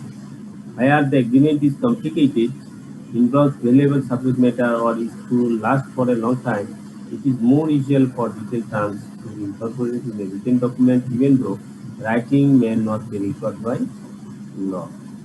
ঠিক আছে, এক্সপ্রেস টার্ম কি আমরা এগুলো জানি, আগে থেকে জানি, যেগুলো আপনার এক্সপ্রেস করা হয়েছে। সেটা এক্সপ্রেস কি হতে পারে, রাইটিং হতে পারে, লিখিত আকারে হতে পারে, অথবা ওরালিও হতে পারে, কিন্তু সেটা এক্সপ্রেস করা হয়েছে, ইমপ্লাইড না। হ্যাঁ, যখন আপনার এগ্রিমেন্টটা যখন কমপ্লিকেটেড হয় এবং ভ্যালুয়েবল সাবজেক্ট ম্যাটার হয়, অথবা ফর এ লং টাইম, এবং এটা যদি অনেক সময়ের জন্য যদি কোনো এগ্রিমেন্ট হয়ে থাকে, then it is more usual for detail terms to be incorporated in a written document, even though writing may not required by law. যদি আইনের মাধ্যমে যদি বলাও থাকে যে এটা আপনার রিটেন দরকার নাই, তবুও যদি এটা কোনো কমপ্লিকেটেড এগ্রিমেন্ট হয়ে থাকে, যদি এটা ভ্যালুয়েবল সাবজেক্ট হয়, যদি এটা অনেক সময় পর পর্যন্ত এটা লাস্টিং করতে হয়, দেন বলা হচ্ছে যে এটা আপনার রিটেন ডকুমেন্ট হয় কি। ইমপ্লাইড টার্মস, অনেক টার্মস কন্ডিশন আছে যেগুলো ইমপ্লাইড থাকে। Various constitutes have provided for implied terms in certain types of contract, which will apply either irrespective of the wishes of the parties or only if the parties have failed to cover a particular point in a contract of employment. মানে উদাহরণ দিচ্ছি আর কি, in a contract of employment, it is implied that the employer will provide a safe system of work and that the employee will exercise care and skill in carrying out his or her work. Implied terms হচ্ছে এমন terms যেগুলা আপনার কন্ট্রাক্টের সময় directly বলা হয় না, সেগুলা orally হোক আর মানে রিটেন হোক, কোথাও কোনো বলা নেই। ঠিক আছে, এরকম যদি আপনার দুজনের ইচ্ছার উপর তাদের ডিপেন্ড করে, দুজনেই এই পয়েন্টগুলা কাভার করতে হয়, এই পয়েন্টগুলো সবসময় কি করতে হয়, মানতে হয়। হ্যাঁ, যে পয়েন্টগুলা আপনার বলার কোনো দরকার নাই, this is called implied terms. যেমন আমরা ল অফ এমপ্লয়মেন্টের ক্ষেত্রে আমরা পড়বো পরবর্তীতে, বা আমরা আগেও ল অফ এমপ্লয়মেন্ট আমরা আগেও মানে পরবর্তীতে পড়বো, যে এখানে কিছু টার্মস আছে। আপনার মালিক আপনাকে যখন নিয়োগ দিবে, সেখানে আপনার কোথাও বলা দরকার নাই যে আমি আপনাকে ভালো জায়গা কাজের একটা পরিবেশ দিব, এই করবো। অটোমেটিক্যালি আপনাকে যেহেতু সে নিয়োগ দিচ্ছেন, সে যদি আপনাকে দিয়ে কাজ করাবেন, অটোমেটিক্যালি আপনাকে একটা সেফ সিস্টেম অফ ওয়ার্ক দিতে হবে। This is implied term. That the employee আপনি তার এই যে যখন আপনি কাজ করবেন এমপ্লয়ারের, তখন আপনি তার যত কাজই করবেন না কেন, আপনি সে থেকে কেয়ার এবং আপনার যে দক্ষতা আছে সেই অনুযায়ী কি করবেন, আপনি সেখানে প্রোডাক্ট হিসাবে সেখানে অ্যাপ্লাই করবেন। এটা এখানে বলা দরকার নাই যে আপনি কেয়ারলি কিন্তু কাজ করতে হবে, আপনি কোনো ভাঙতে পারবেন না, কোনো কিছু নষ্ট করতে পারবেন না। হ্যাঁ, যদি নাও বলে, this is will B implied term. এই ছিল আমরা এক্সপ্রেশন ইমপ্লাইড টার্মস। আর আমরা যেটা আলোচনা করলাম হচ্ছে ইনকর্পোরেশন ট্রান্স। আমরা এইগুলা কি বুঝছি তারপর হইতে আমরা চলে যাব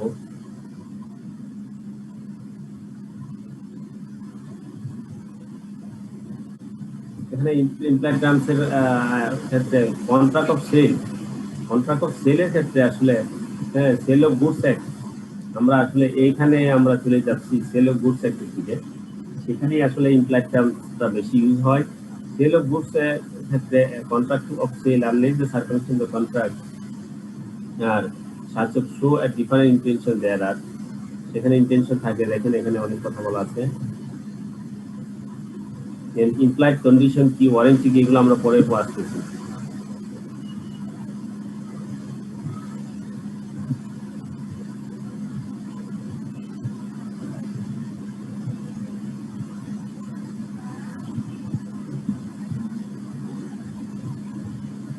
আমরা এখন পর্যন্ত যেগুলো আলোচনা করলাম এই ক্ষেত্রে তো কোনো প্রবলেম নাই। Incorporation terms, express terms and implied terms, আর কোনো কোশ্চেন আছে? স্যার ইনকর্পোরেশন এন্ড ইমপ্লয়েড এই দুইটা ক্লিয়ারলি বুঝছি, বাট এক্সপ্রেস টার্মটাকে যদি আরেকটু মানে এক্সপ্রেস তো আরো ক্লিয়ার। এক্সপ্রেসটা রিটেন থাকবে অথবা ওরালি বা আপনাকে ভার্বালি বলে দিবে, স্পষ্টভাবে বলে দেওয়া থাকবে। This is called express term. ঠিক আছে? হ্যাঁ, ইনকর্পোরেশন টার্মস স্যার আবার বলতেন স্যার একটু। ইনকর্পোরেশন টার্মস হচ্ছে আপনি কন্ট্রাক্ট করছেন, আগে কন্ট্রাক্ট করলাম, এখানে নতুন করে আরো কোনো টার্ম যদি আমরা ইনকর্পোরেট করতে চাই, this is called incorporation of terms. আর ইমপ্লয়েড টার্মস স্যার একটু। এই টার্মসের আবার দুটো ভাগ আছে, একটা হচ্ছে এক্সপ্রেস টার্ম আর ইমপ্লয়েড টার্ম। তাহলে এক্সপ্রেস টার্মটা কি? যদি সেটা আপনার এক্সপ্রেস করা দেওয়া থাকে, this may be orally or may be written, this is called express term. হ্যাঁ, আর ইমপ্লয়েড টার্ম যেগুলো বলা দেওয়া নাই, যেগুলা এরকম কোনো কিছু টার্মস আছে যেগুলো অটোমেটিক্যালি কি করতে হবে, মানতে হবে, this is called implied term. Sir তাহলে ইনকর্পোরেশন টার্মসের দুইটা পার্ট থাকবে, একটা হচ্ছে এক্সপ্রেস টার্ম আর একটা হচ্ছে ইমপ্লয়েড টার্ম। তো এক্সপ্রেস টার্ম মিন করবে হচ্ছে যেগুলো ওরালি থাকতে পারে অথবা রিটেনও থাকতে পারে, বাট ইমপ্লয়েড গুলো হচ্ছে যেগুলো একদম ইয়ে থাকবে না, বলা থাকবে না, সেগুলো মানতে হয়, this is called implied term. তার মানে ইনকর্পোরেশনের দুইটা পার্টই হচ্ছে ইনকর্পোরেশন অফ দুইটা পার্ট, দুইটা না, মানে টার্মস দুই প্রকার, express terms, employed terms. Okay sir. হ্যাঁ, ইনকর্পোরেশনের দুইটা ভাগ না। এখন ইনকর্পোরেশনের ওয়াইটা কয়টা? 4টা ওয়াই। এটা একজন বলেন, ইনকর্পোরেশন করার ওয়াইটা কি? স্যার ইনকর্পোরেশন, ইয়েস স্যার, আমি বলেন হ্যাঁ, সবাইকে আনমিউট করে দিচ্ছি, একজনও বলেন। The law on the incorporation of express terms may be summarized in single sentence. Express terms may be incorporated by the following means: incorporation by actual notice, incorporation by signature, incorporation by the provision of a reasonable notice, incorporation by course of dealing. Course of ডিলিংটা কি? আমরা কি বলছিলাম? Course of dealing সম্পর্কে আমরা কি বলছি?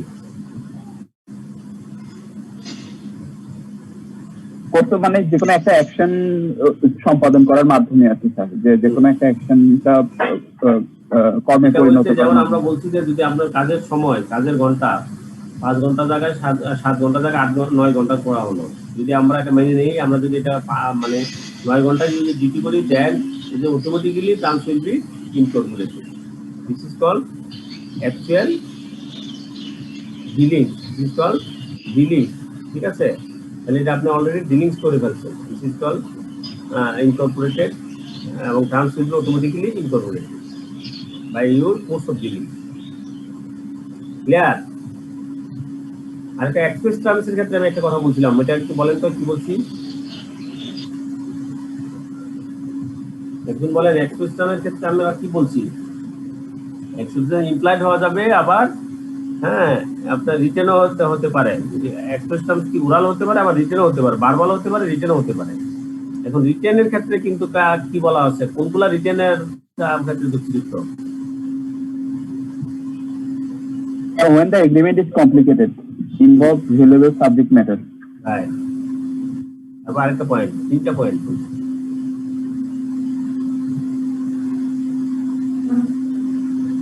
আর বলেন। to to last for a long term এর জন্য এই সময়টা অনেক সময় ধরে এটাকে সাস্টেইন করতে হবে। দেন express term, those types of express terms need to be written.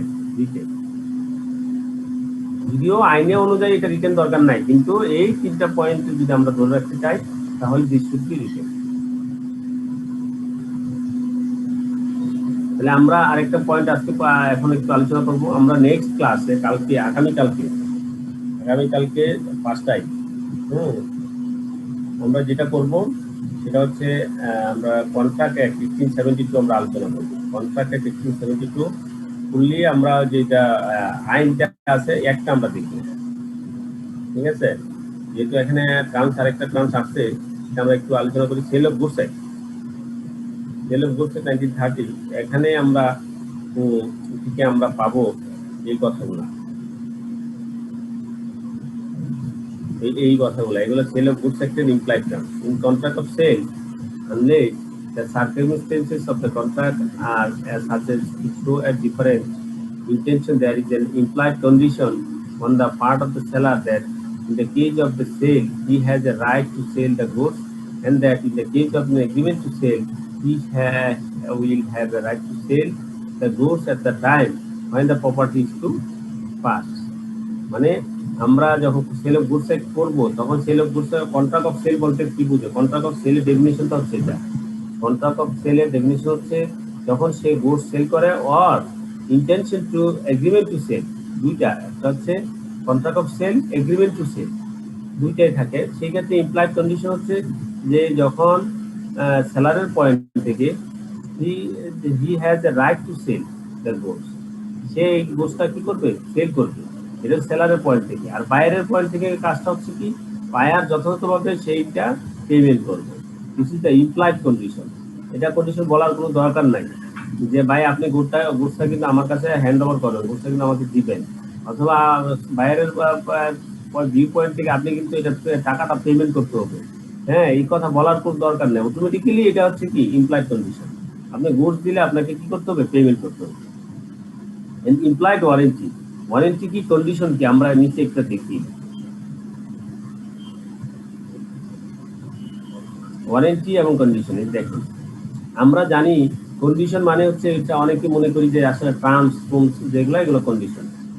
Sell of goods act অনুযায়ী কন্ডিশন হচ্ছে essential to the main purpose of the contract. আপনি যে কন্ট্রাক্টটা করলেন সেটার উদ্দেশ্য, মেইন পারপাসটা যেটা, দিস ইজ কল্ড কন্ডিশন। এবং এই যে মেইন পারপাসটা যে কন্ডিশন, সেই কন্ডিশনটা যদি আপনার ব্রিচ করে ফেলে তাহলে কন্ট্রাক্ট, আপনি যে কন্ট্রাক্ট করলেন সেই কন্ট্রাক্টটা কি হয়ে যাবে? বাতিল হয়ে যাবে, রিপুডিয়েটেড হয়ে যাবে। এর stipulation in a contract of sale, দুইটা, একটা contract of sale with reference to condition goods which are the subject thereof may be a condition or a warranty. তাহলে কন্ট্রাক্ট অফ সেলের ক্ষেত্রে দুইটা পয়েন্ট হতে পারে, সেখানে আপনার একটা হতে পারে কন্ডিশন আর একটা হতে পারে ওয়ারেন্টি। তাহলে কন্ডিশন কি? Condition is a stipulation essential to the main purpose of the contract. আপনার কন্ট্রাক্ট করার যে মেইন উদ্দেশ্যটা সেটি হচ্ছে কন্ডিশন, এবং এই কন্ডিশন যদি ব্রিচ করে your contract will be automatically repudiated. আর ওয়ারেন্টি কি? Warranty is a situation collateral to the main purpose. Warranty সবসময় থাকবে হচ্ছে আপনার যে মেইন পারপাস, সেই মেইন পারপাস থেকে আপনাকে সহায়তা করার জন্য আপনার ইন এডিশন যেগুলো পারপাস আছে, মেইন পারপাসের পরে যে উদ্দেশ্য, সেই উদ্দেশ্যগুলো হচ্ছে ওয়ারেন্টি। এখন ওয়ারেন্টি যদি আপনি যা দেওয়ার কথা সেটা যদি না দেয় তাহলে your contract will not repudiated, আপনার কন্ট্রাক্ট বাতিল হবে না, but you can claim or damage for breach of warranty. Warranty breach করার কারণে you can claim of damage, আপনি ড্যামেজটা কি করতে পারবেন? ক্লেম করতে পারবেন। তাহলে আমরা কন্ট্রাক্ট অফ সেল থেকে আমরা দুটো জিনিস জানবো, একটা হচ্ছে গুডসের, একটা হচ্ছে কন্ডিশন, আর একটা হচ্ছে গুডসের ওয়ারেন্টি। আমরা ওয়ারেন্টি বলতে আমরা যে 5 বছর 2 বছর ওয়ারেন্টি রিপেয়ার করে দিবে, this is not included here. আমরা সেল অফ গুডস অনুযায়ী কন্ডিশন হচ্ছে আপনি যে উদ্দেশ্যটা অনুযায়ী উদ্দেশ্যে আপনি গুডসটা ক্রয় করতেছেন, কন্ট্রাক্ট করলেন, sale of goods contract of sale করলেন, তখন আপনার মেইন পারপাসটা হচ্ছে কন্ডিশন। আর আপনার কোলাটেরাল মেইন পারপাসের সাথে এডিশনাল যে স্টিপুলেশন কোলাটেরাল যে পারপাস আছে, দিস ইজ কল ওয়ারেন্টি।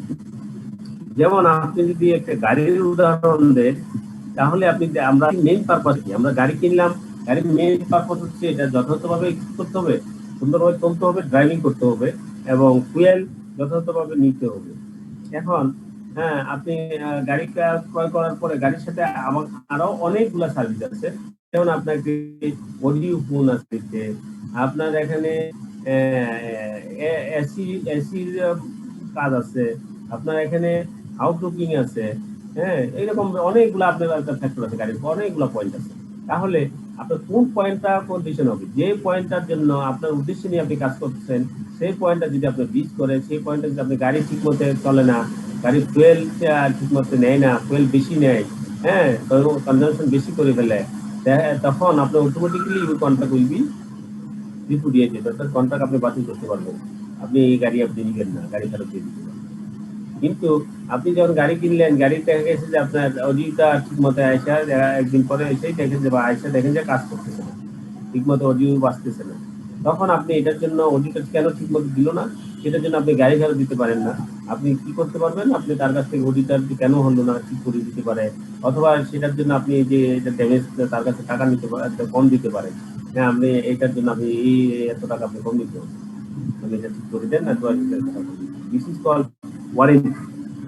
ঠিক আছে, তাহলে আমরা এটা সেল অফ গুডস একটা আমরা পরবর্তী আগামীকাল ক্লাসে পড়বো না, এরপরে ক্লাসে আমরা পড়বো sale of goods contract of sale কি, সেল অফ গুডস কি, হ্যাঁ। দেন এটার ক্ষেত্রে মূল পয়েন্টটা হচ্ছে কন্ডিশনের warranty.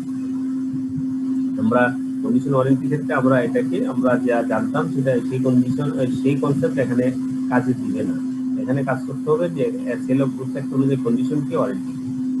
Why there is stipulation in a contract of sale, the condition or a warranty depends on each case on the construction of the contract. A stipulation may be condition so called a warranty in the same time. ঠিক আছে, আপনার কখন অনেক সময় কন্ডিশনটাকে warranty হিসেবে create করা হয়, আবার ওয়ারেন্টিকে কন্ডিশন হিসেবে ক্রিয়েট করা হয়। যেমন আপনি একটা মোবাইল ফোন কিনবেন, আগে আমাদের মোবাইল ফোনের উদ্দেশ্য ছিল যে আমাদের ফোন আসলে হবে, ঠিক আছে, তাহলে আমাদের কল করা, কল আসা যাওয়া, হ্যাঁ, সাউন্ডটা মানে শোনা, কলটা ফোনটা শুনতে পারবো, this is the condition. But at present time আমরা যে মনে কি আমরা মোবাইল অ্যান্ড্রয়েড সেটের মাধ্যমে আমরা কি করতে পারছি, আপনার অনলাইন ক্লাস করতে। এখন আপনার যদি আপনি মোবাইল সেটটা কিনছেন আপনি অনলাইন ক্লাস করার জন্য, কিন্তু আপনি কি করলেন না, আপনি অনলাইন ক্লাস উদ্দেশ্যে আপনি সেটটা কিনলেন, কিন্তু আপনি অনলাইন ক্লাস জয়েন করতে পারতেছেন না, আপনার মোবাইল সাপোর্ট দিচ্ছে। তো this at present time this is the condition, not only for phone incoming or outgoing. After phone incoming outgoing, this is the condition. Condition will be through the smartphone will be connected with 4G, 3G latest version. ঠিক আছে, যদি না হয় this will be you can repudiate or cancel the contract. ঠিক আছে, এখন others যেমন আছে আপনার আরো যে ফাংশন গুলো আছে সেই ফাংশন গুলো আপনি ওয়ারেন্টি করতে পারেন। তাহলে এই আমরা কন্ডিশন ওয়ারেন্টি কি আমরা বুঝতে পারছি তো নাকি?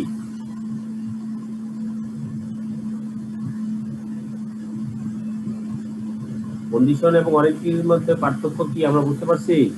এই স্লাইডে কি আরেকবার বোঝাবেন স্যার? বলেন আপনাদের মধ্যে থেকে একজন বলেন কন্ডিশন ওয়ারেন্টি কি? কন্ডিশন আপনি আপনার ভাষায় বলেন। কন্ডিশন বলতে কি বুঝছি, ওয়ারেন্টি বলতে কি বুঝছি? কন্ডিশন বলতে আমরা যেটা বুঝছি, একটা প্রোডাক্ট যে মেইন পারপাসে কিনেছি আমি, যেমন আপনি গাড়ির কথা বললেন, গাড়ির হচ্ছে ড্রাইভিং এবং ফুয়েল, এই দুটো যদি ভালোভাবে কনজাম্পশন হয় এবং ড্রাইভিং যদি ভালো হয়, ওটা হচ্ছে মেইন পারপাস, উদ্দেশ্যে গাড়িটা কিনা হয়েছে, ওইটা হচ্ছে কন্ডিশন। আর সেকেন্ড হচ্ছে গাড়ির লুকিং গ্লাস, অডিও, এসি এগুলো ঠিক করে চলছে কিনা, ওগুলো হচ্ছে ওয়ারেন্টি। এটা থেকে আমি বুঝলাম স্যার যে মেইন উদ্দেশ্যে যে প্রোডাক্টটা নেওয়া হয়েছে, উদ্দেশ্যটা পারপাসটা সার্ভ হলে আমার কন্ডিশন ওকে। আর হচ্ছে সাইড বাই সাইড যে কোলাটারাল ওই যে অন্যান্য পার্টস গুলা, এগুলো যদি সমস্যা হয়ে থাকে এগুলা ওই কোম্পানি চেঞ্জ করে দিবে, রিপেয়ার করে দিবে, এটা হচ্ছে রিপেয়ার করে দিবে অথবা আপনার ড্যামেজ দিবে, সেই পরিমাণ টাকা কম রাখবে, হ্যাঁ, জি জি ওয়ারেন্টি। কিন্তু কন্ডিশন যদি ব্রিচ করে তাহলে কি হয়ে যাবে, কন্ট্রাক্ট উইল বি ওটা ব্রিচ হয়, বাতিল হয়ে যাবে, বাতিল হয়ে যাবে। আরেকজন বলেন, আমরা মনে হয় বুঝতে পারছি, তাই তো? ক্লিয়ার? আরেকজন বলেন। হ্যাঁ Sir, হ্যাঁ বলেন। condition actually those kind of stipulation which is essential for the main purpose of the contract. And when this stipulation is breached, then arises it rights and the totally contract is treated as repudiated, sir. মানে বাতিল হচ্ছে। Sir. ঠিক আছে, আমরা বুঝতে পারছি। তাহলে sir হ্যাঁ আমার একটা কোশ্চেন, অন্য একটা বইতে এটা পাইছি, a breach of condition can be treated as a breach of warranty, এটা স্যার কিরকম? আবার a breach of or not be treated as a breach of condition. অনেক ক্ষেত্রে আপনার কন্ডিশন যদি ব্রিচ করে, সেটা মানে বুঝেন, মানেটা হচ্ছে আপনার কন্ডিশন যদি ব্রিচ করে তাহলে আপনি সেটাকে ধরে নিতে পারেন, সেটা কন্ডিশনটাকে ওয়ারেন্টি হিসেবে অনেক সময় ট্রিট করা যেতে পারে। আবার অনেক সময় ওয়ারেন্টিটাও কি হয়ে যেতে পারে, কন্ডিশন হয়ে যেতে পারে। যেমন একটু আগে আমি যেটা বললাম, আপনার পারপাসের উপর ডিপেন্ড করবে। পারপাস হচ্ছে এখানে হ্যাঁ বলেন স্যার, এখানে warranty cannot be treated as a breach of condition, এখানে ওয়ারেন্টি ক্ষেত্রে এটা বলছি, আর কন্ডিশনের ক্ষেত্রে বলছি হলো a breach of condition can be treated as a breach of warranty. স্বাভাবিক কথা। ওয়ারেন্টি মানে কি? ওয়ারেন্টি মানে আপনার যে কোনো কিছু নষ্ট হয়ে যাওয়া আর কি, অর্থাৎ স্বাভাবিক সিম্পল জিনিস, গুরুত্বপূর্ণ জিনিস, এগুলো হচ্ছে মানে ওয়ারেন্টির ক্ষেত্রে বলা হচ্ছে। ঠিক আছে, আর কন্ডিশন হচ্ছে কি আপনার গুরুত্বপূর্ণ জিনিসগুলো, আর ওয়ারেন্টি হচ্ছে ইন জেনারেল গুলা। তো এখানে বলা হচ্ছে তাইলে আপনার কন্ডিশন যদি ফিল আপ না হয় তাহলে অটোমেটিক্যালি এগুলো কি হবে, ওয়ারেন্টি হয়ে গেল। মানে লাস্টটা তো অটোমেটিক্যালি আপনার যেগুলা ছোটখাটো যেগুলো আছে সেগুলো আপনি বলা যেতে পারে যে condition may be called a warranty. কন্ডিশনকেও ওয়ারেন্টি হিসেবে আপনি ধরে নিতে পারেন। হ্যাঁ, কিন্তু ওয়ারেন্টি হচ্ছে ছোট জিনিস, ওয়ারেন্টির জন্য আপনি কন্ডিশন হতে পারে না। আপনি কন্ডিশন আপনার যে মেইন পারপাস, সেই পারপাসে সার্ভ করে নাই, এর জন্য আপনি যদি ড্যামেজ চান, আপনি যদি বলেন যে না আমার কন্ট্রাক্ট পাঠিয়ে দরকার নেই, আপনি এমনি 50% টাকা কম রাখেন, হ্যাঁ, সে যদি মেনে নেয় তাহলে তো এটা this will B treated as warranty. ঠিক আছে, কিন্তু আপনি ওয়ারেন্টির জন্য আপনি শুধুমাত্র ওই একটা অডিট চলে না, এই জন্য আপনি পুরো টাকা বন্ধ করে দিবেন বা তার সাথে কন্ট্যাক্ট করবেন না, ঘুষ নেবেন না, this will not be consider that. So this called a warranty is not a condition. Warranty condition না, কিন্তু কন্ডিশন অনেক ক্ষেত্রে ওয়ারেন্টি বলা যেতে পারে। ঠিক আছে, এটা হয়তো এখানে বলছেন। স্যার আমি যদি মেনে নেই, মানে কন্ডিশনটা মানে কন্ট্রাক্টটা ঠিক রাখার জন্য যদি আমি মেনে নেই, তাহলে যে টাকাটা আমি পাবো মানে ওইটাই আর কি treated as a warranty. Then this আপনি যদি মেনে দেন কন্ডিশনটা, তখন condition will be a warranty. Condition automatically warranty হয়ে যাবে। Thank you sir. ঠিক আছে, আর কারো কোনো কোশ্চেন আছে? আর ইমপ্লয়েড টার্মসের এই ব্যাপারগুলো ইমপ্লয়েড একটু স্যার বলতে স্যার।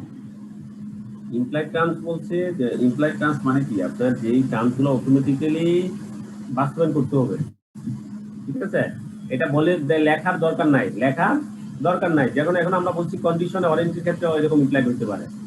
যেমন আপনি গাড়ি কিনবেন, মোবাইল কিনবেন, আপনার কিছু কি আছে, পারপাস আছে, আপনার একটা মেইন পারপাস আছে, একটা আপনার সাপোর্টিং পারপাস আছে।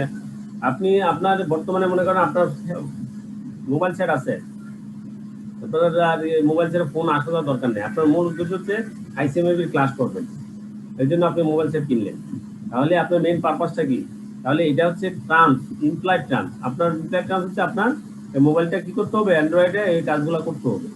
যদি না করে তাহলে আপনি এটা আপনি কোর্সটা নেবেন না।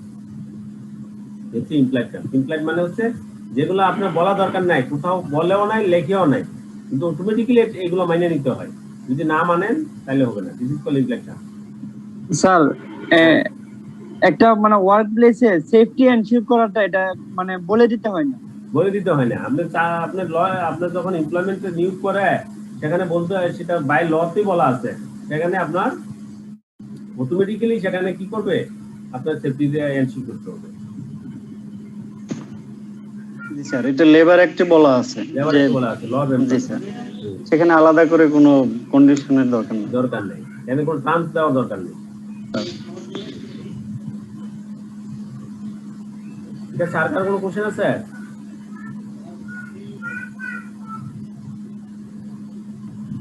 স্যার হ্যাঁ, ইনকর্পোরেশন অফ টার্মস, এখানে 2 নাম্বারটা ইনকর্পোরেশন বাই সিগনেচার কি বলছিলেন একটু ধরতে পারি নাই। সিগনেচার মানে হচ্ছে যে আপনি মনে করেন যে দুজনেই আপনি টার্মসে পক্ষে সাইন করলেন, সাইন নতুন করলে করে তাহলে এটা ইনকর্পোরেট হয়ে গেল। 8 নাম্বারটা incorporation by previous incorporation by of reasonable notice. Sir provision of reasonable notice. Provision of reasonable notice. আপনার যদি রিজনেবল নোটিশের কোনো প্রভিশন থাকে তাহলে প্রভিশনে তাহলে এটা ইনকর্পোরেশন হয়ে যাবে। আপনার যে কন্ট্রাক্ট করলেন সেখানে আপনার রিজনেবল নোটিশ দেওয়ার প্রভিশন আছে, যে contract terms will be incorporated by reasonable notice. আচ্ছা আচ্ছা, নোটিস ওটা উল্লেখ থাকবে কন্ট্রাক্টে। করে থাকবে কন্ট্রাক্টে। আচ্ছা ঠিক, থ্যাংক ইউ।